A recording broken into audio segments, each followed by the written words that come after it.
នេះជាធុកខ្យល់មួយទឹកពីជប៉ុនហ្នឹងមួយទឹកពីជប៉ុនមកដំណើរការល្អស្ងាត់ដោយលឺជាក់ស្ដែងតែសំឡេងវាស្ងាត់ល្អបាទស្ងាត់ល្អខ្យល់ចូលលឿន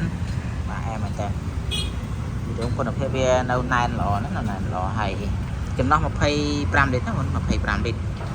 ពេលនេះអាចយកទៅបាញ់ថ្នាំបាញ់លេគោលឬក៏ការងារផ្លុំខ្យល់ឲ្យមួយចំនួនបានណាហ៊ុនបាទអញ្ចឹងដំណើរការល្អសម្រាប់តែទីស្ដាប់ហើយអូតូស្តុបតាមទៅយើង